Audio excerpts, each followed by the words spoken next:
నమస్తే, welcome to our channel. నేను సౌజన్య. మంగళగిరి నియోజకవర్గంలో లోకేష్కి ప్రత్యర్థిగా ఆళ్ల రామకృష్ణారెడ్డికి టికెట్ ఇవ్వలేదు వైసీపీ. సో ఆయనేమో ఆయన ద్వారా ఆయన చూసుకున్నారు. వైసీపీ ఏమో గంజి చిరంజీవిని తెరపైకి తీసుకొచ్చింది. ఆ తర్వాత ఆయన కాకుండా ఇప్పుడు కాండ్ర కమల్ గారు కూడా తెరపైకి వస్తున్నారు. అసలు వైసీపీ ప్లాన్ ఏంటి అంటే లోకేష్ గారి మెజారిటీపై ఏమన్నా బెట్టింగ్ జరుగుతోందా? ఎటువంటి ప్లాన్స్లో ముందుకెళ్ళబోతుంది వైసీపీ? ఈ అంశానికి సంబంధించి మనతో మాట్లాడడానికి, వారి విశ్లేషణ అని మనతో పంచుకోవడానికి ఈరోజు మనతో పాటు ఉన్నారు సీనియర్ పొలిటికల్ అనలిస్ట్ అడిసిమిల్లి శ్రీనివాసరావు గారు ఉన్నారు. వారితో మాట్లాడదాం. నమస్తే అండి. నమస్కారం అండి. సో శ్రీనివాసరావు గారు, మంగళగిరి నియోజకవర్గంలో లోకేష్ గారికి ఆయన మెజారిటీకి సంబంధించి బెట్టింగ్ జరుగుతుందని టాక్ వినిపిస్తోంది. సో వైసీపీ నుంచి ఏమో ఫస్ట్ ఈయన వస్తారు అనుకున్నాం, ఆళ్ల రామకృష్ణారెడ్డి. ఆయనకేమో టికెట్ ఇవ్వలేదు. ఆళ్ళగారు ఆయన ద్వారా ఆయన చూసుకున్నారు. నెక్స్ట్ గంజి చిరంజీవి అన్నారు, ఇన్ఛార్జిగా ఆయన నియమించారు అని. సో మళ్ళీ చూస్తే ఇప్పుడు మళ్ళీ కాండ్ర కమల్ గారి పేరు వినిపిస్తోంది, తెరపైకి వచ్చింది. అసలు ఏంటి ఇన్ని పేర్లు ఎందుకు వినిపిస్తున్నాయి మంగళగిరి నియోజకవర్గానికి సంబంధించి? ఇప్పుడు యాక్చువల్గా మంగళగిరిలో లోకేష్ గారు ఓడిపోయినా అక్కడ ఎమ్మెల్యేగా యాక్ట్ చేసేది ఆయనే. ఆయన ఎమ్మెల్యేగా ఒక ఎమ్మెల్యే ఏం చేయాలో అంతకు మించి ఆయనే చేస్తున్నాడు లోకేష్ గారు. అక్కడ గెలిచిన ఆళ్ల రామకృష్ణారెడ్డి గెలిచిన మరుసటి రోజు నుంచి ఏదైనా కేసులు ఏమైనా ఉంటే చేసాడు, ఆ అమరావతి ప్రాంతాన్ని ముంచడానికైనా విశ్వప్రయత్నాలు అవి చేసాడు, అలాంటివి చేసాడు తప్ప అతనికి వ్యవసాయం నెక్కరేసుకుని తలపాగా చుట్టుకుని ఇలాంటి ఏదో ఒక పొలం దున్నుతున్నట్టు, లేకపోతే అక్కడ ఒక గొట్ల మీద కూర్చుని భోజనం చేస్తున్నట్టు ఇలాంటి ఫోటోలు గట్రా రిలీజ్ చేసేవాడు. అది కమల్ హాసన్ గారు అది బాధపడ్డారు, అది వేరే కదా. ఇదే నాకు పోటీ వచ్చి అదనట్రా బాబు అని. ఇంకా నియోజకవర్గాన్ని గాలికి వదిలేసాడు అతను. నియోజకవర్గానికి సంబంధించి ఏ కష్టం వచ్చినా నష్టం వచ్చినా ఏం పని వచ్చినా ఈయనే వాళ్ళు కూడా లోకేష్ గారి దగ్గరికి వస్తున్నారు. ఈయనే పట్టించుకుంటే ఈయనే పని చేస్తున్నాడు. అక్కడ చిరు వ్యాపారాలకు బళ్ళు ఇచ్చిన వ్యాపారాలకి అన్న క్యాంటీన్ పెట్టించిన, లేకపోతే అక్కడికైనా కష్టం సుఖం ఏమొచ్చినా వాళ్ళు ఏదో అడుగుతారు కదా, అవన్నీ కూడా ఈయనే చూసుకుంటున్నాడు అక్కడ. మరి జగన్మోహన్ రెడ్డి గారు మరి ఏమనుకున్నాడు, ఓవరాల్గా వాళ్ళ పార్టీ గ్రాఫ్ పడిపోయింది. లోకేష్ గారి గ్రాఫ్ ఆకాశంలోకి వెళ్ళింది. లోకేష్ గారు ఇంకా ఆయనకి ఇంకా ఎట్టి పరిస్థితుల్లో ఆయన ఓడించడం ఎవరితరం కాదనేది కూడా అర్థమైపోయింది అక్కడ. ఆయన ఏమనుకున్నాడంటే జగన్మోహన్ రెడ్డి గారు 2 సార్లు గెలిచాడు కదా ఆళ్ల రామకృష్ణారెడ్డి, పైగా ఏమీ చేయట్లేదు. నిజానికి జగన్మోహన్ రెడ్డి వ్యతిరేకత అదంతా. దానికి తోడు రామకృష్ణారెడ్డి మీద కూడా వెయిట్ వచ్చి ఉంటుంది. 2 సార్లు గెలిచిన తర్వాత తేడా ఉంటుంది. లోకేష్ గారి పట్ల ప్రేమ, అభిమానం, ఆదరణ, గౌరవం, గుర్తింపు అన్నీ పెరుగుతున్నాయి. అందరికీ పని చేస్తున్నాడు. పైగా అతన్ని చాలా దారుణంగా ట్రోల్ చేసిన వాళ్ళు ఇవన్నీ తప్పు, ఇతను చాలా బాగున్నట్టుగా కుర్రాడు, బాగా మాట్లాడుతున్నాడు, బాగా పని చేస్తున్నాడు అని స్పష్టంగా అర్థమవుతుంది అందరికీ. ఇతను ఎదుర్కోవాలంటే ఆళ్ల రామకృష్ణారెడ్డి సరిపోవడని చెప్పేసి కులం కార్డు తీసాడు. గంజి చిరంజీవి గారిని ఇదివరకు టీడీపీలో ఉన్నాయని లాక్కొని పెట్టాడు. తర్వాత చూసుకున్న తర్వాత అతను సర్వేలు చేయించుకుంటారు కదా, ఇతను కూడా లాభం లేదురా బాబు అనుకుని అతను పక్క తప్పించి కాండ్రు కమలాన్ని మాజీ ఎమ్మెల్యే ఆవిడ కాంగ్రెస్ నుంచి గెలిచారు, ఆవిడకి అవకాశం ఇచ్చారు. ఇప్పుడు ఈ దినాలు ఉంటారో చూడాలి. అయితే ఒకటి మాత్రం నిజం, మీకు పనివాడు పని చేసిన వాడికి ఎప్పటికీ ఇబ్బంది ఉండదు. ఆంధ్ర రాష్ట్ర ప్రజలతో పాటు మంగళగిరి ప్రజలు కూడా ఒక పనివాడిని వదులుకొని ఒక పనికిమాలిన వాడిని ఎంచుకున్నాం అనేటువంటి భావనలోకి వచ్చారు. వాళ్ళకు కూడా పశ్చాత్తాపం ఉంది, బాధ ఉంది. అనవసరంగా వీళ్ళకి మనం అన్యాయం చేసాం, మనం ఓడించాం, రోడ్లు వేసాడు, ఆ పని చేసి ఇప్పుడే కాదు అంతకుముందు ప్రభుత్వాలు అన్నప్పుడు కూడా పనులు చేశారు వాళ్ళు. ఇప్పుడు జగన్మోహన్ రెడ్డి గారు చూసిన తర్వాత ఇంకా దేవుళ్ళగా కనపడతారు వాళ్ళు. ఎందుకంటే చిన్న గీత ముందు పెద్ద గీతలాగానే అప్పట్లో వాళ్ళు విమర్శించారు, అవన్నీ తీసుకుంటా వాళ్ళు చేసినవి అని చేశారులే అన్నట్టుగా ఉన్నారు.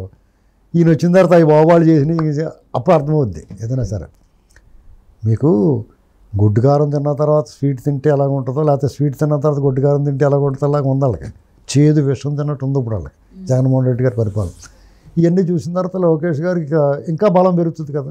తెలంగాణలో మొట్టమొదటి ఫ్యాక్టరీ అవుట్లెట్ ముకుందా జ్యువెలర్స్ మన కొత్తపేటలో ఫిబ్రవరి 14న గొప్ప శుభారంభం. అందమైన ఈ శుభారంభంలో ఎన్నో విశేషాలు. కొన్నంత బంగారానికి వెండి ఉచితం. VA 2% నుండి 12% మాత్రమే. మేకింగ్ చార్జెస్ లేవు. సిల్వర్ జ్యువెలరీపై 70% exchange value. Mukunda jewellers Kothapet. అంటే ఇప్పుడు లోకేష్ గారి గ్రాఫ్ పెరిగింది కాబట్టి ఆయనకి ధీటుగా ఎవరున్నారు, ఎవరిని పెట్టాలి ఏంటి అని చెప్పేసి అని ఇన్ని రకాల పేర్లు వస్తున్నాయా? ఖచ్చితంగానే. ఇప్పుడు గ్రామాలు వచ్చేసి గుంపుల కింద వచ్చి చేరిపోతున్నారు టీడీపీలో. మీకు ఇక్కడ ప్రస్తుతం ఈ ఎన్నికల్లో తెలుగుదేశం పార్టీ గెలుపుకి ప్రాంతాలు, కులాలు, మతాలు, వర్గాలు, వర్ణాలు ఎన్నాటికి అతీతంగా పనిచేసేలా ఉన్నారు ప్రజలందరూ. ఇప్పుడు టీడీపీ కావాలని కోరుకుంటున్నారు. అందులో భాగంగా లోకేష్ గారు వర్క్ అన్నీ చూసిన తర్వాత ఆయన ఎమ్మెల్యేగా ఉండడం వాళ్ళు గర్వకారణంగా భావిస్తున్నారు. మంగళగిరి ప్రాంతంలో, రాజధాని ప్రాంతంలో మా నాయకుడు ప్రముఖ పాత్ర వహిస్తాడు, మేము ఈయన ఎన్నుకుంటాం, మా గర్వం అనేటువంటి ఫీలింగ్లోకి వచ్చేసారు. ఎందుకంటే జగన్మోహన్ రెడ్డి గారు కొట్టిన కొరడా దెబ్బలు తాడేపల్లిలో ఈయన ఏం చేస్తున్నాడు, ఆ చుట్టుపక్కల ఉన్న వాళ్ళందరినీ తరిమేశాడు. టీడీపీ వాళ్ళు అలాగే ఎవరిని ఇబ్బంది పెట్టలేదు. ఇవన్నీ మనకి 4.5 ఏళ్ళు గడిచిపోయి అలవాటు అయిపోయింది. కానీ రోజుకో అన్యాయం జరిగింది అక్కడ. మనం నిన్న జరిగింది ఇవాళ అంతకన్నా పెద్ద అన్యాయం జరుగుతుంటే దాన్ని మర్చిపోతున్నాం. ఇప్పుడు ఎవరినైనా గిల్లేరనుకో అమ్మ అని బాధపడతాం, పెడేలు మనం గోమే కొడితే ఇది మర్చిపోతాం కదా, అలా చేస్తున్నాడు ఆయన. కాబట్టి లోకేష్ గారిని ఓడించడం వాళ్ళకి చాలా కష్టమేంటి, ఓడించలేరు. సో అందుకని ఫస్ట్ ఏమో ఆళ్ళ రామకృష్ణారెడ్డి గారికి టికెట్ ఇవ్వలేదు, ఇస్తాం అనుకుని కూడా ఆయన ద్వారా ఆయన చూసుకున్నారు. నెక్స్ట్ ఇన్ఛార్జ్గానేమో చిరంజీవి గారిని అన్నారు. సో ఆయన పేరు కాస్త వెళ్ళిపోయి మళ్ళీ ఇప్పుడు కమల గారి పేరు వచ్చింది. సో నెక్స్ట్ విమల్ గారిని ఎవరినో చూస్తారు బహుశా. ఓకే. ఎందుకంటే కౌంటర్ కమల్ గారు మాజీ ఎమ్మెల్యే కాంగ్రెస్లో. ఆవిడ కూడా బీసీ వర్గాలు చెందిన వాళ్ళు కాబట్టి బీసీ కార్డు వాడుతున్నాడు అంతే. అది నిజంగా ఆయనకి అభిమానం ఉందా లేదా, ఈసారి మాత్రం కులం చూడరండి ఎవరు ఉన్నాయి. మరి ఆయనకి అంత ప్రేమ ఉంటే 2 సార్లు రామకృష్ణారెడ్డికి ఎందుకు ఇచ్చాడు, బీసీ వర్గాలకి ఇవ్వచ్చు కదా.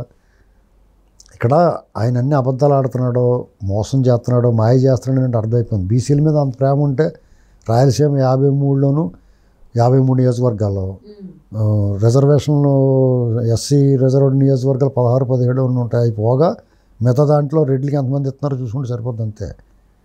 అంటే గంజి చిరంజీవి గారిని ఇన్ఛార్జ్గా నియమించిన తర్వాత కమల్ గారు వచ్చారంటే గంజి చిరంజీవి గారు ఏమన్నా బయటకు వచ్చారా వైసీపీ నుంచి? అందుకే తెరపైకి కమల్ గారి పేరు వచ్చిందా? బయట రాకపోయినా సర్వేలు చేయించుకుని ఉంటారు. లోకేష్ గారికి వాళ్ళకి గ్యాప్ ఎక్కువ కనిపించి ఉంటుంది, వ్యత్యాసం. సరే ఈవిడైతే ఎలా ఉంటుందో ఇప్పుడు మళ్ళీ ఆవిడని పెట్టి మళ్ళీ సర్వే చేసుకుంటారు. లేడీస్ ట్యాగ్ తీసుకొస్తారు. అప్పుడు మాకు వద్దండి వాళ్ళే గ్యాస్ సిలిండర్లు కట్టేస్తున్నారండి అని చెప్తారు వాళ్ళు. అప్పుడు ఈవిడ మానేసి ఎమ్మెల్యే గారిని ఎవరినో తీసుకొస్తారు ఎవరొకళ్ళని. సో అంటే మంగళగిరి నియోజకవర్గంలో ఎలక్షన్ నోటిఫికేషన్ వచ్చేంత వరకు లేకపోతే అభ్యర్థులు ఎంపిక జరిగేంత వరకు ఎవరొకరి పేర్లు వస్తూనే మార్పులు చేర్పులు జరుగుతూనే ఉంటాయి వైసీపీలో. నేనేమంటున్నానంటే ఎంత గొడవ ఎందుకు, జగన్మోహన్ రెడ్డి డైరెక్ట్గా పోటీ చేయొచ్చు కదా మంగళగిరిలో లోకేష్ గారి మీద. ఆల్రెడీ పులివెందులు ఉంది, అక్కడ అలా ఓడిపోయేలా ఉన్నాడు. పులివెందుల్లో ఆయన అలా ఓడిపోయేలా ఉన్నాడు. అక్కడ ఓడిపోయి పరాభవం పాలయ్యే బదులు వైజాగ్ వెళ్తే వైజాగ్లో కూడా ఓడిచ్చేస్తారు. 3 రాజధానులు చెప్పి ఇంత మోసం చేసేవి నువ్వు, నీకు అసలు ఓటేవి మేము అంటారు. ఎందుకంటే మీ విజయసాయిరెడ్డి వచ్చి దొబ్బేసాడు ఇక్కడ అన్నీ, నువ్వు వస్తే ఇంకేం దొబ్బేస్తారో బాబు అని చెప్పేసి వాళ్ళు వద్దంటారు. ఇప్పుడు లోకేష్ గారి మీద ఓడిపోవడం ఆయన ఏం చేస్తాడు పాపం, లోకేష్ బలంగా ఉన్నాడు అక్కడ, లోకేష్ ఇమేజ్ బాగుంది అని. నువ్వు ఓడిపోయేది కూడా సరైన ప్రత్యర్థి చాలా టాల్వాటు లోకేష్ లాంటి స్టేట్ లీడర్తో ఓడిపోతూ ఒక గౌరవం. అలాగంటే బీటెక్ రావు గారు బాధపడతాడు. ఎందుకంటే బీటెక్ రావు గారు ఆయన చూస్తున్నాడు, ఆయన ఓడించడానికి ఉవ్విళ్ళు ఓడుతున్నాడు. నా ఆకాశం తీసేది నువ్వు ఎక్కడికి వెళ్ళకాయ బాబు, ఇక్కడే పోటీ నేనే ఓడించాలని బతిమాలుతాడు ఆయన. ఇది నా లెక్క ఏంటంటే నువ్వు అలా బీటెక్ రావు గారి చేతిలో ఓడిపోయే బదులు ఇక్కడికి వచ్చి లోకేష్ గారి చేతిలో ఓడిపోతాను, నేను లోకేష్ కాబట్టి ఓడిపోయానని చెప్పుకోవచ్చు నువ్వు అని చెప్తున్నాను. ఓకే. సో అసలు మంగళగిరి నియోజకవర్గానికి సంబంధించి లోకేష్ గారికి ప్రత్యర్థిగా పలు రకాలైనటువంటి పేర్లు వినిపిస్తున్నాయి. ఇన్ఛార్జ్గా వైసీపీ నుంచి గంజి చిరంజీవి అన్నారు, కొన్ని రోజుల తర్వాత మళ్ళీ ఇప్పుడు కమల్ గారి పేరు వచ్చింది. మరి ఎలక్షన్ నోటిఫికేషన్ వచ్చే లోపు మరి ఇంకెన్ని పేర్లు మారబోతున్నాయి చూద్దాం. మారచ్చు. Thank you so much for spending your valuable time with us, Srinivas గారు.